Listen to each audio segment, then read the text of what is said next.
الحمد لله نحمده ونستعينه ونستغفره ونؤمن به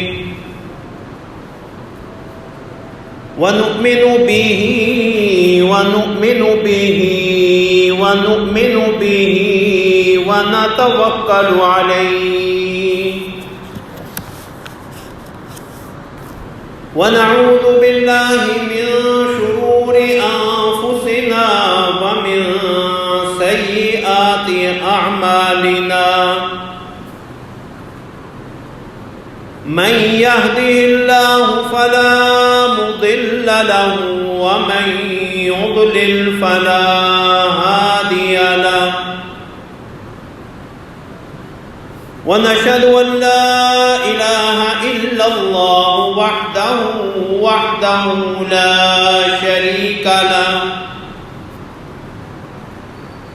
لا شريك له ولا نظير له ولا وزير له ولا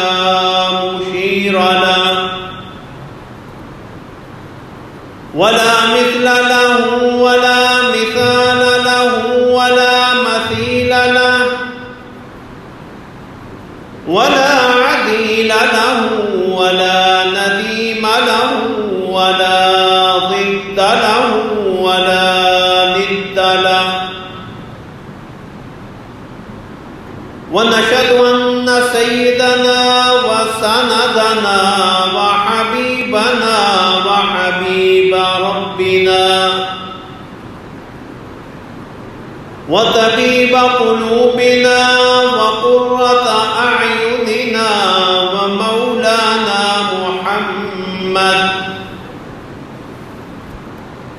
ومولانا محمدا عبده ورسوله أما بعد فأعوذ بالله من الشيطان الرجيم بسم الله الرحمن الرحيم إن عدة الشهور عند الله 12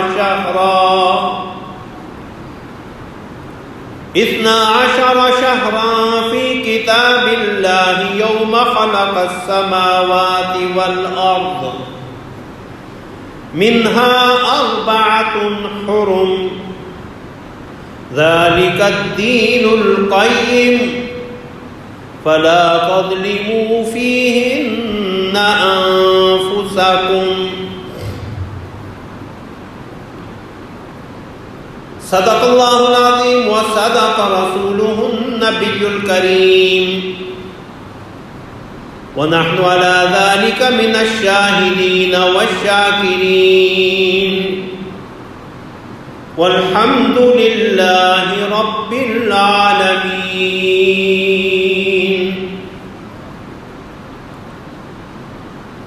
اللهم صل على محمد وعلى آل محمد كما صليت على إبراهيم وعلى آل إبراهيم إنك حميد مجيد اللهم بارك على محمد وعلى آل محمد كما باركت على إبراهيم وعلى آل إبراهيم إنك حميد مجيد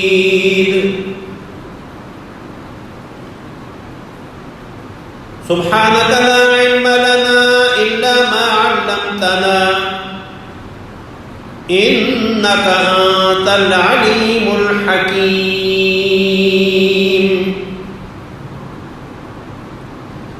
رب اشرح لي صدري ويسر لي أمري واحلل عقدة من لساني يفقهوا قولي اللهم انفعنا بما علمتنا وعلمنا ما ينفعنا وزدنا علما اما بعد، حضرات محترم،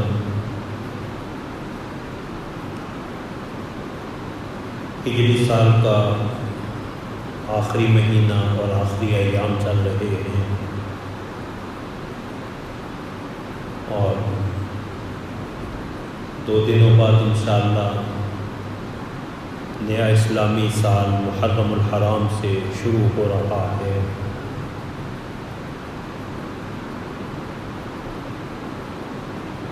اور نیا اسلامی سال حقیقت میں وہ ہجری سال ہے جس کی نسبت رسول اللہ صلی اللہ علیہ وسلم کی مکہ مکرمہ سے مدینہ منورہ ہجرت کی طرف کی جاتی ہے۔ بنی نوع انسان کے وجود کے ساتھ ہی، بلکہ سورہ توبہ کی آیت کریمہ میں نے تلاوت کی ہے، اس میں اللہ رب العزت نے ارشاد فرمایا کہ جس دن سے اللہ رب العزت نے آسمان اور زمین کو پیدا کیا، اللہ کے علم میں مہینوں کی تعداد 12 ہے، اور مختلف انسانی طبقات کے ہاں، مختلف اقوام عالم کے ہاں اپنے اپنے اعتبار سے کسی مشہور واقعہ کی بنا پہ، کسی اہم شخصیت کی ولادت یا انتقال کی بنا پہ، کسی اہم جنگ کی بنا پہ وہ اپنی تاریخ کا اور اپنے کیلنڈر کی بنیاد رکھتے تھے۔ رسول اللہ صلی اللہ علیہ وسلم کی بعثت مبارکہ سے پہلے تاریخ ماضی کے عظیم واقعات کی طرف منسوب تھی، اور عرب کے ہاں زیادہ تر عام الفیل وہ سال جب ابرہہ اپنے لشکر سمیت، ہاتھیوں سمیت بیت اللہ پہ حملہ ہونے کے لیے سے آیا، اس سال کو تاریخ کی بنیاد قرار دیا جاتا تھا۔ بعد عربوں کے ہاں عرب سردار ہشام ابن مغیرہ یا عامر ابن لؤی کی وفات کی طرف تاریخ کو منسوب کیا جاتا تھا۔ نبی صلی اللہ علیہ وسلم کے عہد مبارک میں اور سیدنا صدیق اکبر رضی اللہ تعالیٰ عنہ کے دور خلافت میں تاریخ کو اہم واقعات و حادثات کی طرف ہی منسوب کیا جاتا رہا۔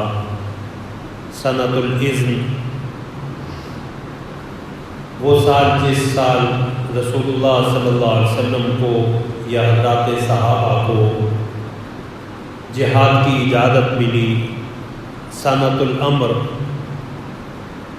سنۃ الابتلاء، آزمائش کا سال، سنۃ الہجرہ، ہجرت کا سال۔ تو یہ مختلف اسلامی واقعات جو پیش آئے رسول اللہ صلی اللہ علیہ وسلم کی حیات طیبہ میں یا خلافت راشدہ کے ابتدائی دور میں، انہی کی طرف جو ہے وہ اس تاریخ کو منسوب کیا جاتا تھا۔ سیدنا عمر رضی اللہ تعالیٰ عنہ کے دور میں سن 16 ہجری، سن 17 ہجری یا سن 18 ہجری، تینوں تاریخی روایات ہیں کہ اس سال سے حضرت عمر رضی اللہ تعالیٰ عنہ نے صحابہ کے مشورہ اور اتفاق سے اسلامی تاریخ کی بنیاد ہجرت مدینہ کو بناتے ہوئے مقرر فرمائی۔ اس کے پس منظر میں مختلف تاریخی روایات ہیں جو کتب تاریخ میں موجود ہیں۔ ایک روایت یہ ملتی ہے کہ حضرت ابو موسیٰ اشعری رضی اللہ تعالیٰ عنہ نے سیدنا عمر رضی اللہ تعالیٰ عنہ سے عرض کیا کہ آپ کی طرف سے ہمیں مختلف امراء اور گورنرز کو جو خط آتے ہیں اس پہ کوئی تاریخ ذکر نہیں ہوتی، تو آپ اس پہ اگر تاریخ لکھوا دیا کریں تو یہ پتہ چل جائے کہ آپ کا یہ حکم نامہ یہ خط کب بھیجا گیا۔ بعض روایات میں آتا ہے کہ یمن سے آنے والے ایک شخص نے جو ہے حضرت عمر رضی اللہ تعالیٰ عنہ کی توجہ اس طرف دلائی کہ عجمی اقوام جو ہے وہ اپنے اہم واقعات کو یا اپنے اہم احکام کو، اوامر کو تاریخ کے ساتھ قلمبند کرتے ہیں، تو سیدنا عمر رضی اللہ تعالیٰ عنہ نے سراہا اور ہمیں بھی اسے اپنانا چاہیے۔ تو سبب خواہ کچھ بھی ہو،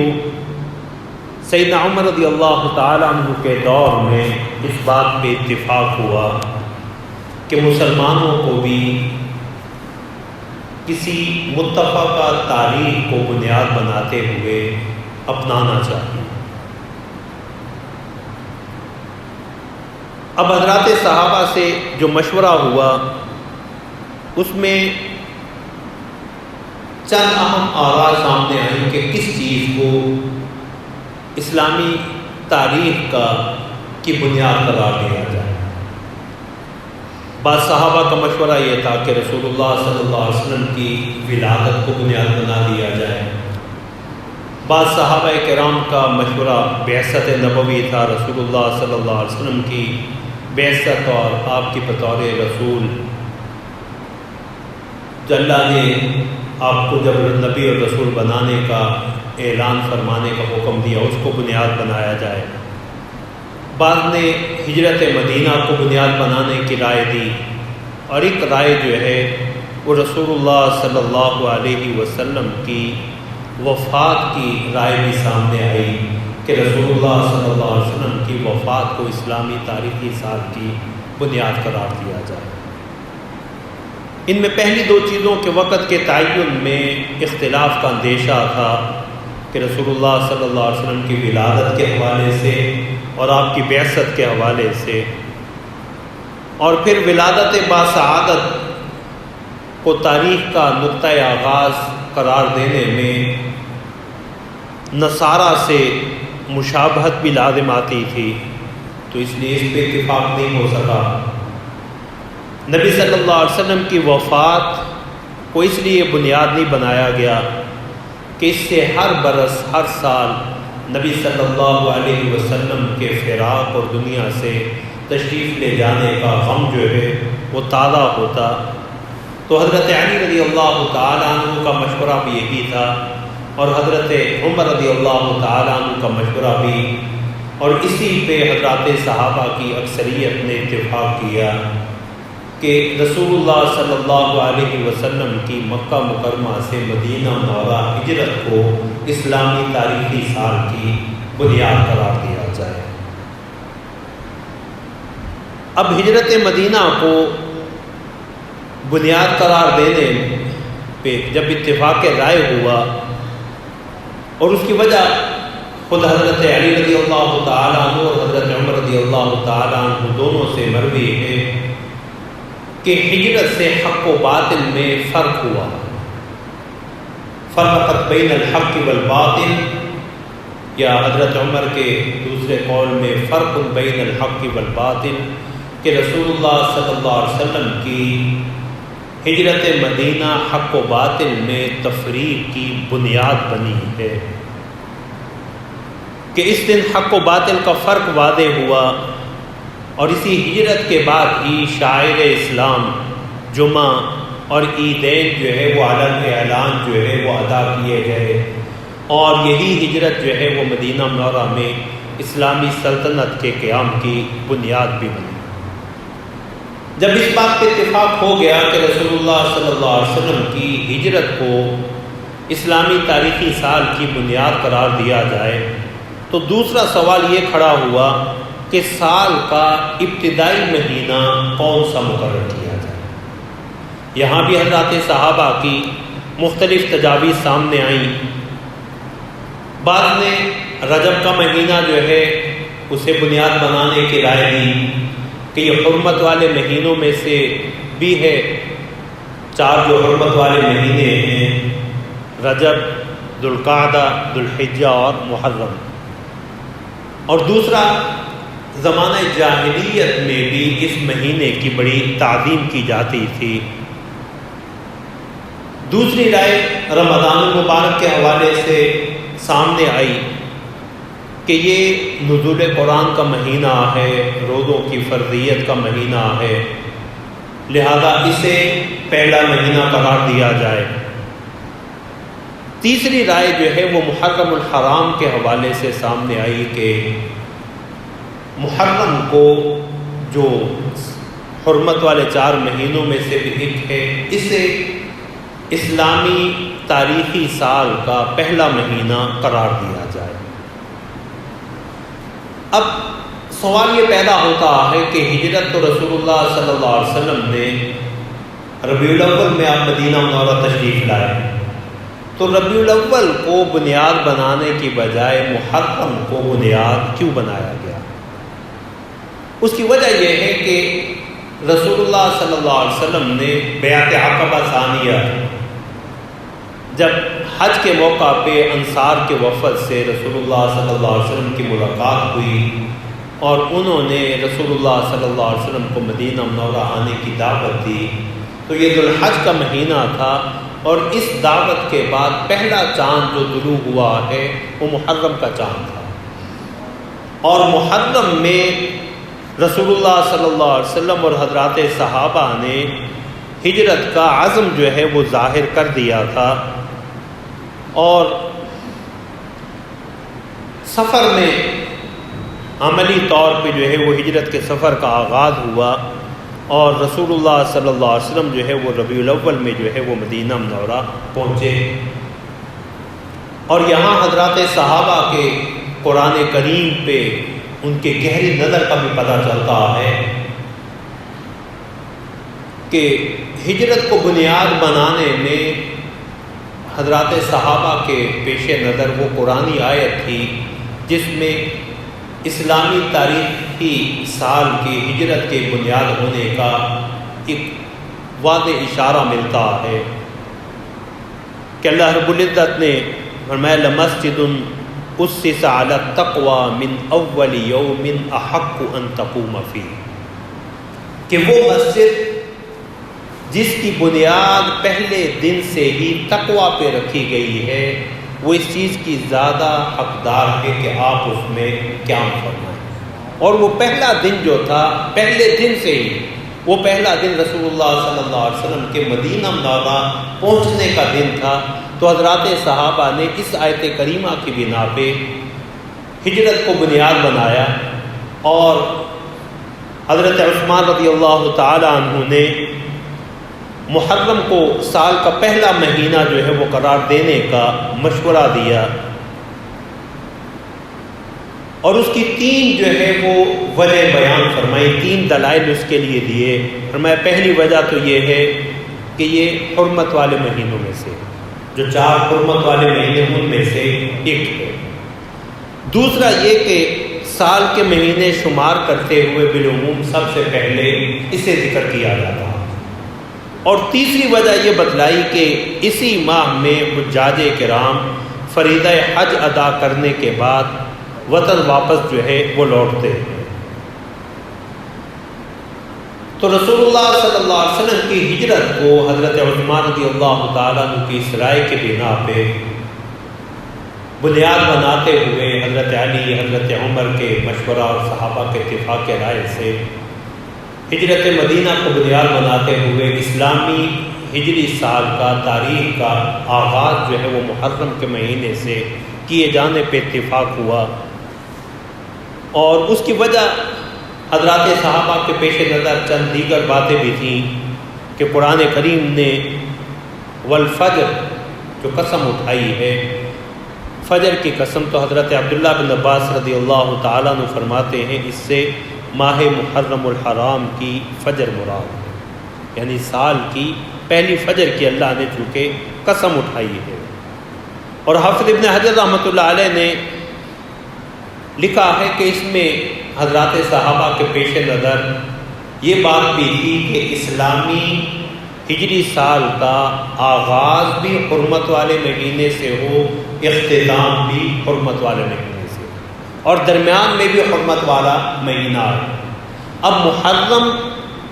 بھی حرمت والا مہینہ، رجب درمیان میں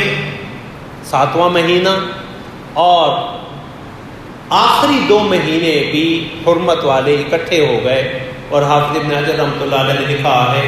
کہ سال کے آخر میں 2 حرمت والے مہینے اکٹھے کرنے میں وجہ یہ تھی کہ شریعت میں حسن خاتمہ کی بڑی اہمیت ہے،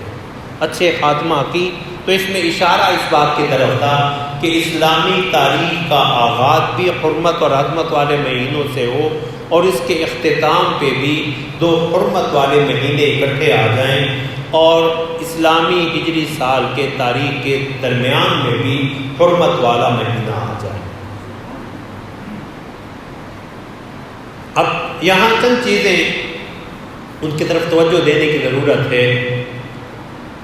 کہ حضرات صحابہ آخر اسلامی تاریخی سال کے حوالے سے اتنے فکر مند کیوں ہوئے، جبکہ تاریخ تو پہلے بھی چلتی آ رہی تھی، کسی نہ کسی واقعہ کے اعتبار سے تاریخ کا وجود تو تھا۔ اس میں سبق اس بات کی طرف ہے کہ حضرات صحابہ کو یہ فکر لاحق تھی کہ مسلمانوں کی ایک اپنی شناخت ہے، ایک اپنی امتیازی حیثیت ہے، اور اس امتیازی حیثیت کو برقرار رکھنے کے لیے کسی اسلامی تاریخ کے اہم واقعہ کو وہی سال اور تاریخ کی بنیاد بنانا ضروری ہے۔ دوسری چیز جو ہمارے سامنے آتی ہے وہ یہ ہے کہ ہجرت مدینہ کو حضرت علی، حضرت عمر رضی اللہ تعالیٰ عنہ نے بنیاد بنانے کی جو وجہ ظاہر فرمائی کہ فرقت بین الحق والباطل، اس ہجرت نے ہی حق و باطل کے درمیان فرق کیا تھا، اور یہ سب ہجرت کی برکات تھیں کہ اسلام کی اشاعت مدینہ منورہ میں آزادانہ جو ہے وہ شاعر اسلام کا نفاذ، نماز جمعہ کا آغاز، پھر عیدین کا باقاعدہ جو ہے وہ باجماعت ادائیگی، اور پھر اسلامی سلطنت کا آغاز، ان سب کی بنیاد جو ہے وہ ہجرت بنی ہے۔ تو ہجرت کی برکات ہی سے اسلام کی نشر و اشاعت ممکن ہوئی۔ اس سے ہمیں دین اسلام میں ہجرت کی اہمیت کا پتہ بھی چلتا ہے، اور حضرات علماء نے لکھا ہے کہ اسلام کی نشأت ثانیہ اور اسلام کا استحکام 2 چیزوں میں ہی مضمر ہے، ہجرت اور جہاد۔ اللہ کے دین کی سربلندی کے لیے اپنا گھر بار سب کچھ قربان کرنا، چھوڑ دینا، یہ ہجرت ہے، اور اگلے مرحلہ میں اپنی جان بھی اللہ کے دین کی سربلندی کے لیے پیش کرنے کا عزم، یہ جہاد ہے۔ اور اسی لیے رسول اللہ صلی اللہ علیہ وسلم نے جب فتح مکہ ہوئی تو اس ہجرت کا دروازہ چونکہ ختم ہو گیا، مکہ فتح ہوا تو مکہ مکرمہ سے مدینہ منورہ ہجرت کرنے کی ضرورت نہیں تھی، تو میں لا ہجرت بعد الفتح، اب فتح مکہ کے بعد ہجرت کرنے کی کوئی شرعی ضرورت باقی نہیں رہی، لیکن فرمایا ولیکن جہاد و نیت، 2 چیزیں باقی ہیں، جہاد بھی اور نیت ہجرت بھی۔ جہاد اور نیت ہجرت کے اگر کہیں کسی اور علاقے میں ایسے حالات پیش آئیں جو اہل مکہ اور مکہ کے مسلمانوں پہ آئے تھے، تو مسلمانوں کو ہر وقت ہجرت اور جہاد کے لیے تیار رہنا چاہیے۔ تیسری چیز جو ہے جسے ذہن میں رکھنا یہ چاہیے کہ ہجرت اسلام کی عظمت اور رفعت کا نشان اور علامت ہے، پہچان۔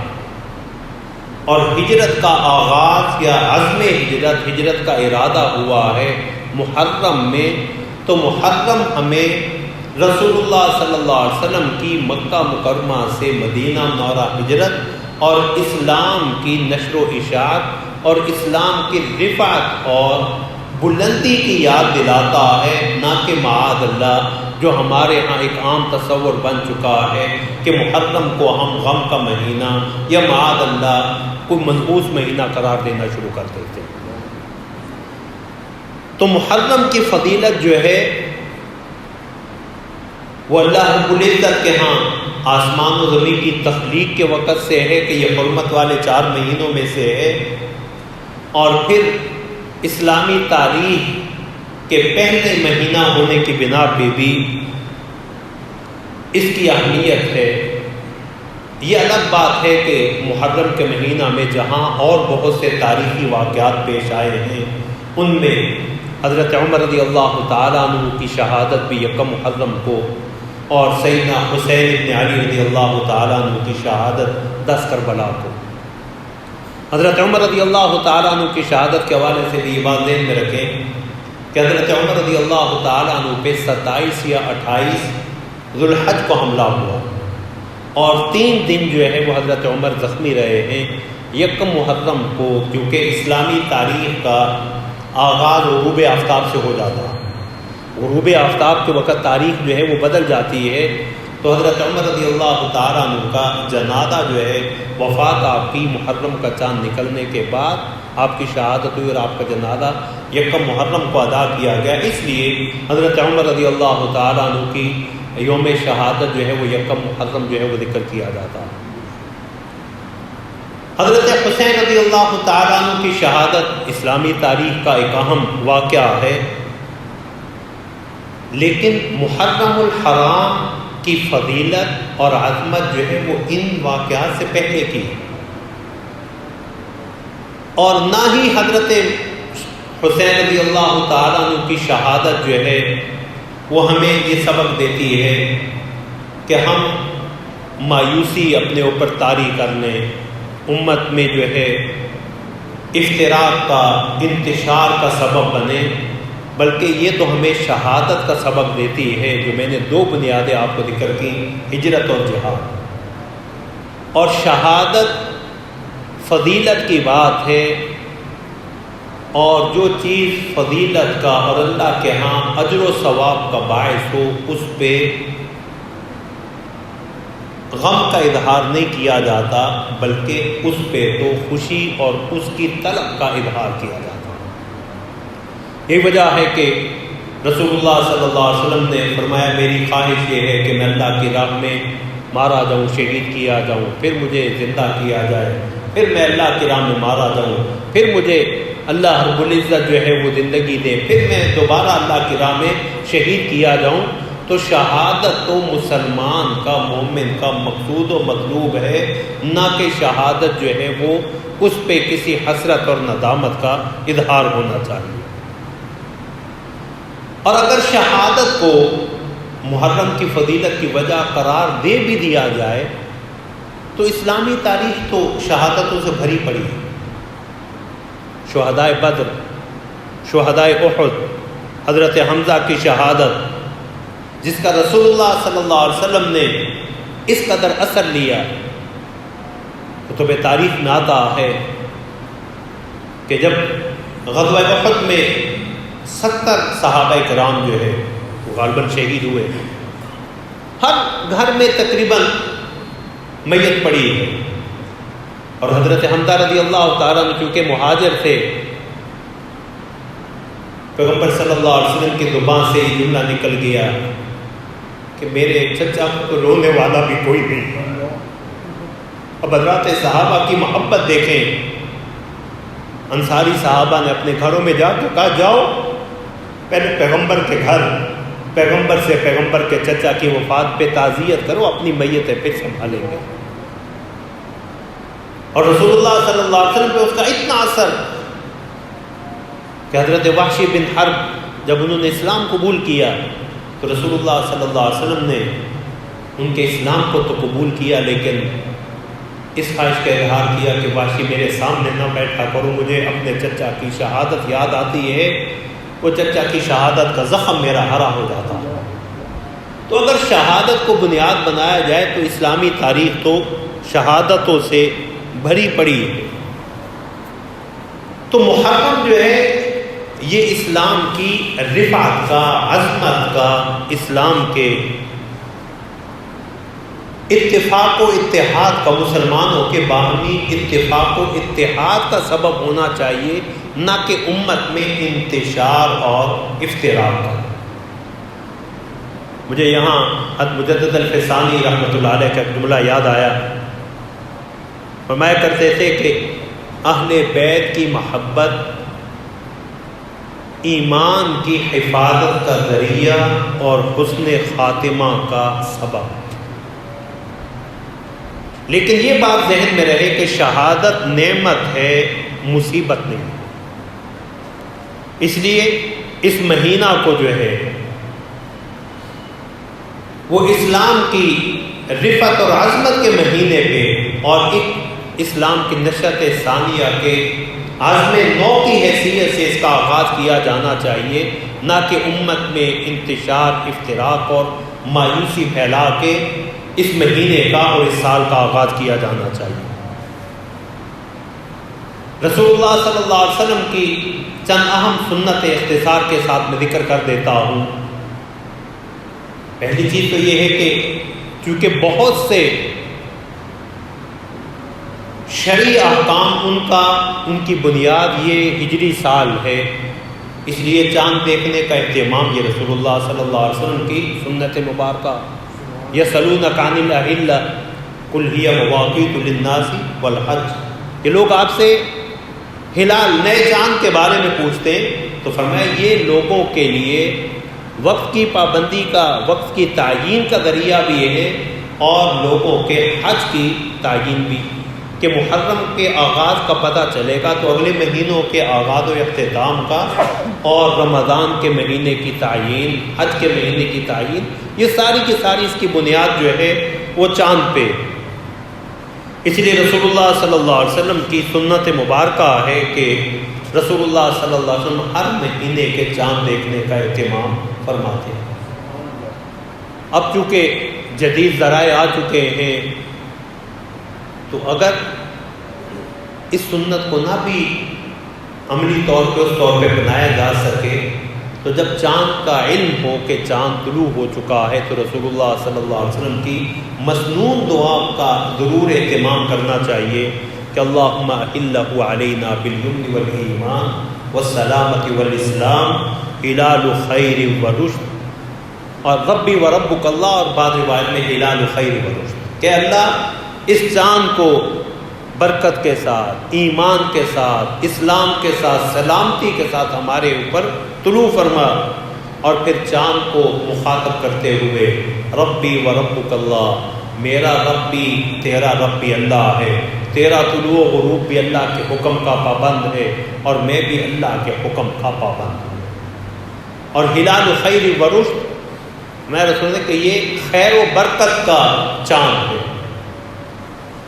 بعض روایات میں جو نئے سال کی دعا ملتی ہے وہ بھی در حقیقت نئے مہینے کی دعا، لیکن بعض جو ہے وہ طبرانی میں، معجم اوسط طبرانی میں یہ دعا بعض علماء نے ذکر کیا ہے کہ اللہم ادخلہ علینا، نئے سال کے حوالے سے کہ اللہ اللہم ادخلہ علینا بالامن والایمان والسلامۃ والاسلام ورضوان من الرحمن وجوار من الشیطان،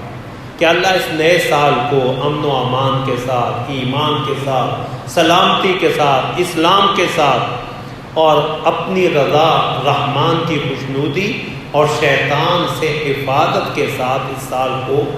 ہمارے اوپر داخل فرما۔ تیسری چیز، یکم محرم کے روزے کے حوالے سے مشہور ہے کہ یکم محرم کے روزے کا بھی اہتمام کرنا چاہیے۔ اس کا کتب حدیث سے کوئی ثبوت نہیں، کتب حدیث سے یکم محرم کے روزے کی فضیلت کا کوئی ثبوت جو ہے وہ نہیں ہے۔ ہاں کتب حدیث میں 10 محرم کے روزے کی فضیلت جو ہے وہ ملتی ہے، اور کتب احادیث میں یہ بات ثابت ہے کہ رمضان کی فرضیت سے پہلے عاشورہ کا روزہ فرض تھا، 10 محرم کا روزہ فرض تھا۔ جب رمضان کے روزے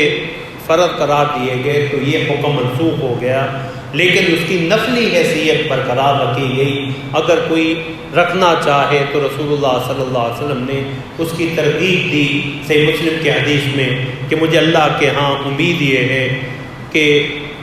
اللہ رب العزت اس کے ذریعے 1 سال کے گناہ جو ہے وہ معاف فرما دے گے۔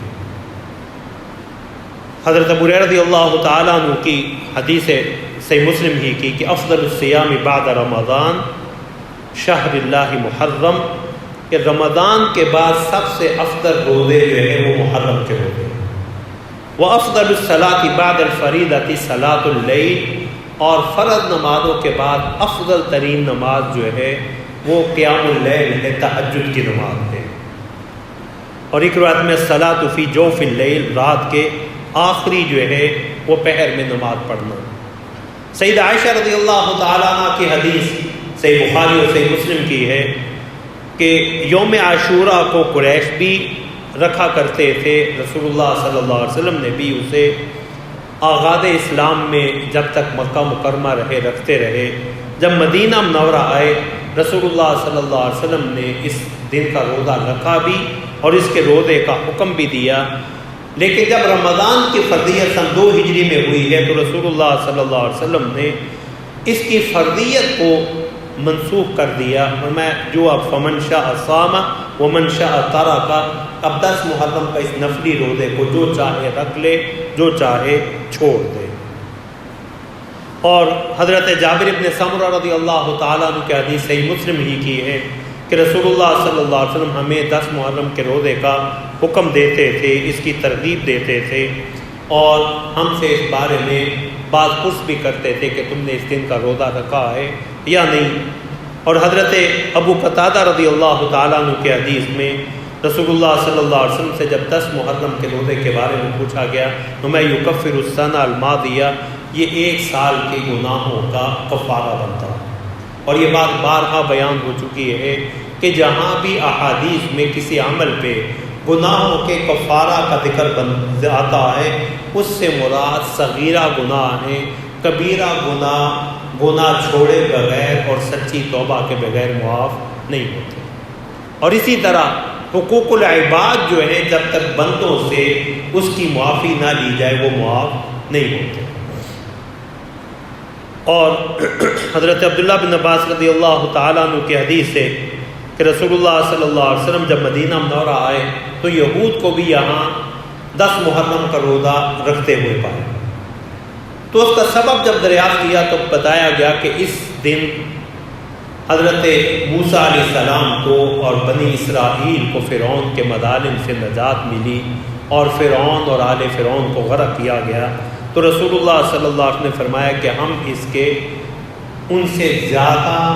حقدار ہیں، نحن اولیٰ بموسیٰ منہم، ہمارا موسیٰ علیہ السلام سے ان کی نسبت زیادہ تعلق ہے، کیونکہ انہوں نے تو موسیٰ علیہ السلام کی تعلیمات کو چھوڑ دیا، فراموش کر دیا۔ اور پھر رسول اللہ صلی اللہ علیہ وسلم، اور یہ چیز جو ہے ہمارے لیے اس میں بڑا سبق ہے کہ رسول اللہ صلی اللہ علیہ وسلم نے فرمایا کہ اگلے دن میں زندہ رہا تو میں 9 کا روزہ بھی رکھوں گا، کہ تاکہ یہود کی اب روزہ رکھنا عبادت ہے، عبادت میں بھی رسول اللہ صلی اللہ علیہ وسلم نے یہود کی مشابہت کو پسند نہیں فرمایا۔ اور حضرات محدثین نے لکھا ہے کہ 9-10 محرم کا روزہ رکھ لے یا 10-11 کا، کیونکہ بعض روایات میں حضرت عبداللہ بن عباس رضی اللہ تعالیٰ عنہ کی حدیث میں آتا ہے کہ سوم یومن قبلہ او بعدہ، کہ اصل میں کیونکہ یہود کی مخالفت ہے تو 9-10 محرم سے ایک دن پہلے کا روزہ رکھ لو یا ایک دن اس کے بعد کا روزہ رکھ لو، تو 9-10 کا یا 10-11 محرم کا روزہ رکھ لیا جائے تاکہ رسول اللہ صلی اللہ علیہ وسلم کی اس سنت پہ بھی عمل ہو جائے۔ ہمارے ہاں محرم الحرام میں جن چیزوں کو ایک لازمی حیثیت دی جاتی ہے کہ ہم سارا سال تو ہمیں اہل قبور یاد نہیں آتے، اپنے اعزاء قارب دنیا سے جانے والے یاد نہیں آتے، محرم میں اور بالخصوص 10 محرم کو ہم قبرستان جانا بھی ضروری سمجھتے ہیں۔ تو محرم کی قبرستان جانے کے لیے، زیارت قبور کے لیے تعیین اور تخصیص کی کوئی ثبوت حدیث سے نہیں ملتا۔ محرم کو یا بالخصوص 10 محرم کو قبرستان جانا، والدین کی قبر پہ جانے کی تخصیص جو ہے یہ بدعت ہے۔ رسول اللہ صلی اللہ علیہ وسلم کی تو بعد احادیث مبارکہ سے اس چیز کا پتہ چلتا ہے کہ انسان اگر بس میں ہو تو ہفتے میں 1 دن والدین کی قبر پہ چلا جایا کرے۔ اور جو مقصود ہے، رسول اللہ نے الا انی کنت نہیتکم عن زیارت القبور فزوروها، میں نے ابتدا میں تمہیں قبرستان جانے سے،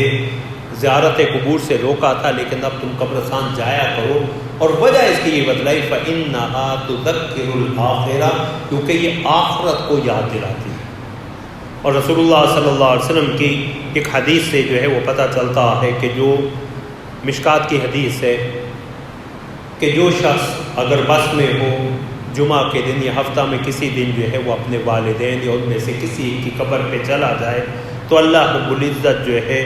وہ اس کے گناہوں کو بھی معاف فرماتے ہیں، اور وہ والدین کے ساتھ حسن سلوک کرنے والا بھی لکھ دیا جاتا ہے۔ اس لیے کہ والدین کا حق جو ہے ان کی دنیا سے جانے کے بعد بھی ختم نہیں ہوتا۔ ان کے لیے رسول اللہ صلی اللہ علیہ وسلم صحابی نے پوچھا، یا رسول اللہ میرے والدین دنیا سے چلے گئے، اب ان کے ساتھ حسن سلوک کی کوئی اور صورت باقی ہے؟ تو فرمایا نعم، الصلاۃ علیہما، ان کے جنازہ پڑھنا، والدعاء لہما، ان کے لیے دعا کرنا، والاستغفار لہما، ان کے لیے دعائے مغفرت کرتے رہنا، وَإِكْرَامُ صَدِيقِهِمَا، والدین کے دوست احباب کا اکرام کرنا، ان سے تعلق کو نبھاتے رہنا، وَإِنفَاذُ عَهْدِهِمَا، والدین نے اگر کسی سے کوئی قول و قرار کیا ہے تو اس قول و قرار کو، کہیں رشتے کی بات کی، کہیں لین دین کی کو بات کی، تو والدین کے اس قول و قرار کو اپناتے رہنا، یہ بھی والدین کے ساتھ حسن سلوک ہے۔ وصلۃ الرحم التي لا توصل الا بهما، اور وہ رشتے نبھاتے رہنا جن کی بنیاد والدین۔ اب سارے ننیالی رشتوں کی بنیاد ماں اور ددیالی رشتوں کی بنیاد باپ، اور دونوں میں مشترکہ رشتے، اللہ ہمیں ان رشتوں کی بھی قدر نصیب فرمائے، بہن بھائیوں کے رشتے جس میں ماں کی نسبت بھی باپ کی نسبت بھی، دونوں کی طرف سے مشترک رشتے۔ تو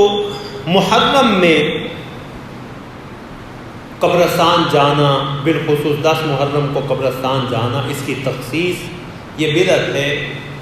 احادیث مبارکہ سے اور قرون اولیٰ سے اس کا کوئی ثبوت جو ہے وہ نہیں ملتا۔ اب محرم، اب سال کا آخر ہے اور نیا سال شروع ہو رہا، تو ہمیں جن چیزوں کا فکر کرنا چاہیے ان میں سب سے بڑی چیز خود احتسابی، دینی اور دنیاوی دونوں اعتبار سے اپنا اپنا محاسبہ کریں۔ حضرت عمر رضی اللہ تعالیٰ عنہ فرمایا کرتے تھے، حاسبوا انفسکم قبل ان تحاسبوا، اس سے پہلے کہ تمہارا حساب لیا جائے اپنا محاسبہ خود کرتے رہا کرو۔ کہ ہم دیکھیں کہ گزشتہ سال ہم نے بالخصوص دینی اعتبار سے کیا کھویا ہے، کیا کھویا۔ گزشتہ سال ہم نے دین میں کس قدر ہماری ترقی آئی ہے، دین میں کس قدر ہمارے ہاں دینی جذبات بڑے ہیں، یا یہ سال ہمارا اللہ کی نافرمانی میں گزرا ہے یا فرما برداری، اور اسی خود احتسابی کی روشنی میں آگے کل آیا ہے کہ یہ ہر آنے والا لمحہ ہماری زندگی میں سے ایک لمحہ کم ہوگا۔ اس لیے اللہ رب العزت نے وقت کی اہمیت کے بنا پہ والعصر، عصر کی قسم، زمانے کی، وقت کی، وقت عصر کی مختلف معانی حضرات المفسرین نے لکھے۔ کہیں اللہ والفجر، فجر کی قسم اٹھا رہے ہیں، کہیں اللہ واللیل، رات کی قسم اٹھا رہے ہیں، اللہ رات اور دن کے آنے جانے کو اپنی نشانیوں میں سے ایک نشانی قرار دے رہے ہیں۔ تو یہ ہر جانے والا دن جو ہے وہ ہماری زندگی میں سے ایک لمحہ کم ہو رہا ہے، اور اللہ والوں کی نظر کن چیزوں پہ جاتی ہے؟ مصر کا بازار ہے، ایک آدمی صدا لگا، اس شخص کے حال پہ رحم کرو جس کا سرمایہ لمحہ بلمحہ کم ہو رہا، گھر رہا۔ تو متوجہ ہوئے کہ دیکھیں تو صحیح کون ہے، کیا بیچ رہا ہے کہ جس کا سرمایہ ہر لمحے گھر رہا ہے، کم ہو رہا۔ تو دیکھا برف فروش ہے کہ برف ہر لمحے جو ہے وہ پگھلتی رہتی ہے، لیکن اللہ والے ظاہر سے اپنے باطن کی اصلاح کی فکر کرتے ہیں، فوراً جو ہے وہ اللہ کی طرف متوجہ اور فرمایا جس طرح اس کا سرمایہ ہر لمحے کم ہو رہا ہے، میری زندگی کا سرمایہ حیات بھی تو ہر لمحہ کم ہو رہا ہے، تو میں اپنی آخرت کی فکر کی طرف متوجہ کیوں نہ ہوں۔ تو اس خود احتسابی کی روشنی میں اگلا جو آنے والے اوقات ہیں، لمحات ہیں، ان کا لائے عمل۔ تیسری چیز، عمر گزشتہ پہ، عمر رفتہ پہ سچی توبہ، کہ اللہ رب العزت کا یہ ہم پہ احسان ہے کہ اللہ سے دوری کا سفر کتنا ہی طویل کیوں نہ ہو، اللہ سے قریب ہونے کا سفر بڑا مختصر ہے۔ بس صدق کے دل کے ساتھ ندامت کے آنسو بہا کے اس اللہ کے حضور کہہ دو، رب اغفر لی ما قدمت وما اخرت وما اسررت وما اعلنت، اللہ میں نے میرے اگلے پچھلے ظاہری باطنی جو بھی گناہ ہیں یا اللہ سب معاف فرما۔ بس صدق کے دل سے اللہ کے حضور دعائے، اللہ کے حضور بخشش کی دعا کرنے کی دیر ہے، اس مالک کی رحمت جو ہے وہ جوش میں آتی ہے، اور سچی توبہ پہ اللہ سارے گناہوں کو معاف فرما دیتے ہیں۔ اب نئے سال میں جو آنے والا سال ہے، اس کی قدر کا حسن کہ جو زندگی، حسن بصری رحمۃ اللہ علیہ فرمایا کرتے تھے، میاں تیرے پاس صرف آج کا دن ہے، آج کا دن ہے تیرے پاس، کل کا دن تو گزر گیا، تیرے بس سے نکل گیا، اور کل آنے والا دن پتہ نہیں تجھے نصیب بھی ہونا ہے، یعنی تیرے پاس کام کرنے کے لیے، اللہ کو منانے کے لیے آج کا دن۔ اور رسول اللہ صلی اللہ علیہ وسلم نے فرمایا، صحیح بخاری کی حدیث ہے، نعمتان مغبون فیہما کثیر من الناس، دو نعمتیں ایسی ہیں جن میں اکثر لوگ دھوکے میں پڑے رہتے ہیں، اکثر لوگ دھوکے میں پڑے رہتے، الصحۃ والفراغ، صحت کی نعمت، جب صحت ہوتی ہے قدر نہیں ہوتی، اللہ کی دی ہوئی نعمت صحت کو اللہ کو منانے میں، عبادات کی ادائیگی میں، حقوق العباد کی ادائیگی میں، رشتہ داروں کی خدمت میں، خدمت خلق میں، نیکی کے مختلف جو دروازے، ان میں ہم اس صحت کی نعمت سے فائدہ نہیں اٹھاتے، اور پھر جب صحت کی یہ نعمت چھنتی ہے، اللہ ہمیں زوال نعمت سے محفوظ فرمائے، سوائے حسرت کے اور کچھ باقی نہیں رہتا، چاہتا ہے اب رشتہ داروں سے جا کے ملاؤں، اب صحت اجازت نہیں دے رہی، اب بسا اوقات اللہ محفوظ فرمائے رکوع و سجود سے بھی معلومی، تہجد سے معلومی، اور دوسری نعمت جو ہے وہ فرصت، کہ فرصت کے لمحات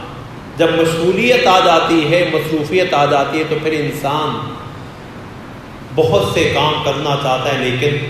فرصت نہ ملنے کی بنا پہ نہیں کر پاتا۔ تو ان دو نعمتوں کی قدر کریں آنے والے سال میں، بلکہ ہر دن میں، الصحۃ والفراغ، اللہ رب العزت نے جو صحت دی ہوئی ہے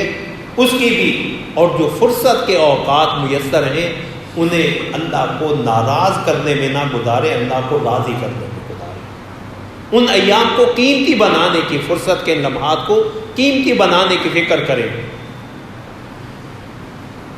تو محرم کے حوالے سے یہ چند اہم گزارشات میں نے اس لیے ذکر کی کہ چونکہ اسلامی تاریخی سال کا جو ہے وہ آغاز ہو رہا ہے، اور ایک اور چیز جسے ذہن میں رکھنا چاہیے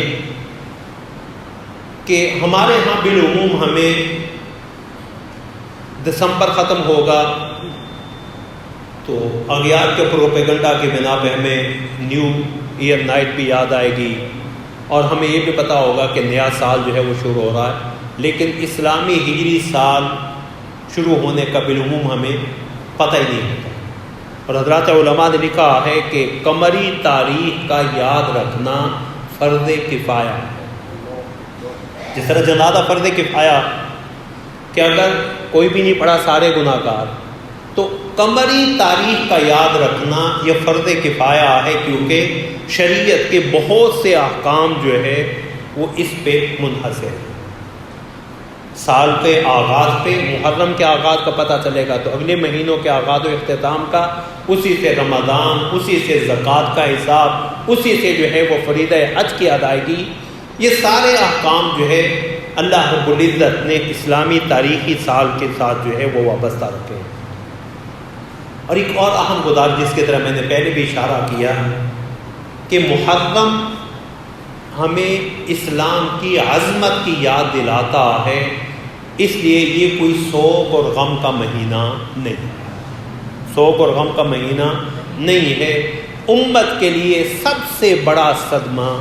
رسول اللہ صلی اللہ علیہ وسلم کا دنیا سے تشریف لے جانا، اس سے بڑا صدمہ امت کے لیے اور کوئی نہیں۔ بدقسمتی سے اس مہینے کو تو ہم جشن کے مہینے کے طور پہ مناتے ہیں، اور جو مہینہ ہمیں ہجرت مدینہ کی اور حق و باطل میں تفریق کی یاد دلاتا ہے، اسے ہم جو ہے وہ سوگ کے مہینے پہ منانا شروع کر دیتے ہیں۔ رسول اللہ صلی اللہ علیہ وسلم نے حضرت